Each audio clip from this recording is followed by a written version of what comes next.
ये ख्वाजा आसिफ साहब की स्टेटमेंट है। पाकिस्तान के प्राइम टेलीविजन के ऊपर पाकिस्तान के डिफेंस मिनिस्टर ने नाज़रीन स्टेटमेंट दी है। डिफेंस मिनिस्टर कहते हैं कि लोगों को यह पानी घर ले जाकर जमा कर लेना चाहिए। और अभी तो रुको, क्लाइमैक्स अभी बाकी है। किसी हम्माम या टब में डाल लेना चाहिए। इस पानी को नेमत समझें और घर में जमा कर लें। इस पानी को हमें ब्लेसिंग की शक्ल देनी चाहिए। मेरे को जाना पड़ेगा। हमारी किस्मत देखिए कि ऐसे जालिम सियासतदान, ऐसे जालिम हुक्मरान हम पे मुसल्लत हैं कि इतनी बड़ी कुदरती आफत पाकिस्तान के ऊपर नाजिल हो चुकी है और हमारा दुश्मन मुल्क इंडिया वो मुसलसल कोशिश कर रहा है कि पाकिस्तान को और भी नुकसान पहुंचाया जा सके। और इंडिया मजीद पानी छोड़ने पर मजबूर है। उसकी वजह यह है कि इंडिया में भी सैलाब आया हुआ है। ऐसा नहीं है कि इंडिया ने जो पानी छोड़ा वो उन्होंने कोई शौक से छोड़ दिया।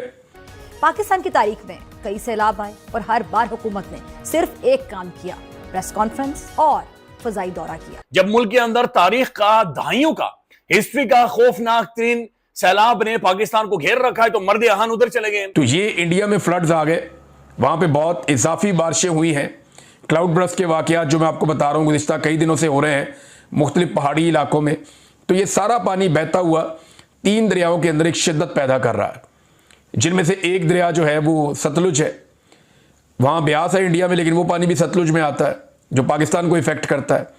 एक दरिया जो है वो रावी है और जो तीसरा बड़ा दरिया है वो चनाब है। इन तीनों दरियाओं ने जो पंजाब की सरजमीन है, ख़ास तौर पे जो इजला सेंट्रल पंजाब और जो जनूबी पंजाब वाले हैं, ये इस तरफ मुतासर कर रहे हैं तीनों दरिया। अभी आगे ये और जेलम में भी पानी की शिद्दत बढ़ी है, तो ये सारे दरिया जाकर दरिया सिंध में गिरेंगे और सिंध के अंदर एक बड़ा चैलेंज होगा पाकिस्तान की हुकूमत के लिए। लेकिन इस वक्त पाकिस्तान का जो वज़ीर आज़म है वो अवाम को सैलाब में डूबता हुआ छोड़ के शंघाई ताउन तंजीम के इजलास में शिरकत करने के लिए चाइना रवाना हो गया डिप्टी वज़ीर आज़म के साथ। हुकूमत के बहुत सारे आदमी, एक वजीर को देख रहा था, वो कश्ती में बैठकर नाज़रीन दूरबीन लेकर दूर तक मुआयना कर रहा था। तो ये कश्तियों में झूठे ले रहे हैं नाज़रीन, ये झूठे, ये कश्तियों का शौक था इन्हें, अलग से इन्हें कोई डैम बना कर दें जहां पर कश्तियों की सब सैर करें और सैर सपाटा करें। दूसरी तरफ नाज़रीन जो खबर आ रही है ये बड़ी परेशान कुन खबर है। खबर यह है कि भारत ने दरिया चनाब और रावी में मजीद पानी खोल दिया है। रावी में जस्टर और चनाब में खान के पर पानी की सतह फिर से बुलंद हो रही है। अगले 24 घंटों में मजीद सैलाबी सूरत हाल खराब हो सकती है और उसके बाद ये पानी जाकर पंजतन के मुकाम पर जाकर इकट्ठा होकर सिंध की तरफ जा रहा है। सिंध के अंदर नाज़रीन उन्होंने इमरजेंसी नंबर जारी कर दिए हैं, इमरजेंसी सिंध के अंदर भी जारी कर दी है। हमारा पंजाब नाज़रीन बुरी तरह से मुतासिर है। वहां पर जो जानवर मर गए हैं और जो लाइफ स्टॉक का नुकसान हुआ और उसके बाद जो जानवर इवैक्यूएट किए गए दूसरी जगह पर जिन्हें ले जाया गया है, नाज़रीन बदबू फैली हुई है और वो ऐसी बदबू है, एक ऐसा ताफुन फैल रहा है कि जो कि खौफनाक किस्म की बीमारियों को जन्म देगा। तो एक डिजास्टर, ये तबाही पंजाब के अंदर हुई है, लेकिन उसका जो असल बदबूदार शक्ल है वो अनफोल्ड नहीं हुई। वो जियो न्यूज रिपोर्ट कर रहा है कि मरियम साहबा ने वो जो एक कैंप लगाया था, जो ही मरियम साहबा उठी कैंप उखाड़ लिया गया, कुर्सियां समेटी गई, वो सब कुछ समेट कर वापस लेकर चले गए, शहबाज साहब उधर चले गए। तो ये नाज़रीन ओवरऑल सूरत हाल बनी हुई। बल्कि इसी दौरान मैं आपको स्टेटमेंट सुनाता हूं। पंजाब पूरा लाहौर डूबने के करीब आया हुआ है और वहाँ पे वही टॉक शॉक चल रही हैं, वही फोटो शूट हो रहे हैं, वही मीडिया टॉक हो रही है और बस अल्लाह अल्लाह खैर, ये सब कुछ हो रहा है। इनके चेहरों पे खुशियां आप देखें, ये इतना बड़ा वफद लेके वजीर आज़म भी डिप्टी वजीर आज़म भी, ये दोनों चाइना में मौजूद हैं। अब चीन भी ये सोचेगा कि इनके लोग मर रहे हैं वहाँ पे जो हैं वो सैलाब से जो लोग जाँ बहक हुए उनकी तादाद कोई 800 से ऊपर हो गई है, 900 होने वाली है और लगातार सैलाब तबाही फेर रहा है। और ये हमारे मुल्क के अंदर सैर सपाटों पे आ गए। जो एयरफोर्स का तैयारा उसको रिक्शा बना के रख दिया इन्होंने, एक उतरती है दूसरा चढ़ जाता है, वो उतरता है वो फिर चढ़ जाती है, इनका काम ही ये है। और पाकिस्तान की जो मुक्तदरा है उसको इसका आइडिया ही नहीं है कि वो अवाम के जज्बात के साथ किस कदर घिनौना खेल खेल रहे हैं। ये तो उन्हें तब पता चलेगा जब अवाम खड़ी हो जाएगी। बड़े डैम बनने में 10-10 साल लग सकते हैं, लेकिन मौजूदा ये जो पानी है इसको हमें हमाम के अंदर, यानी वो कहते हैं कि बाथरूम के अंदर जो तुम्हारी बाल्टियां मौजूद हैं उन बाल्टियों में सैलाबी पानी को ले जाकर जमा करें।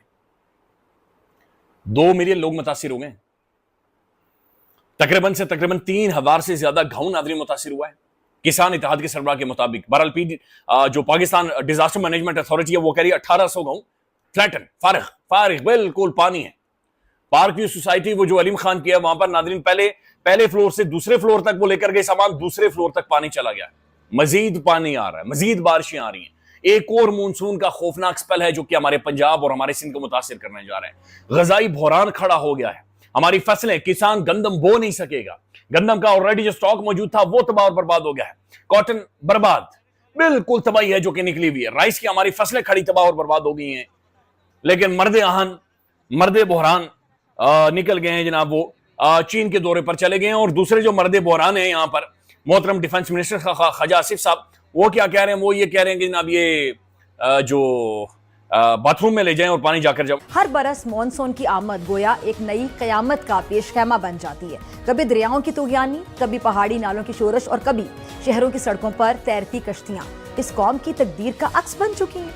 ये सवाल अब किसी माहिर अर्जियात या मौसमियात के लिए नहीं है, बल्कि हर आम पाकिस्तानी के जहन में कि क्या सैलाब हमारी तकदीर है या हमारे हुक्मरानों की कोताहियों का नतीजा भी। जबकि जो पेशगी तैयारी है वो नदारद, जामे मनसूबाबंदी, ऑलमोस्ट सिफर, अमली इकदामात, खानापूरी।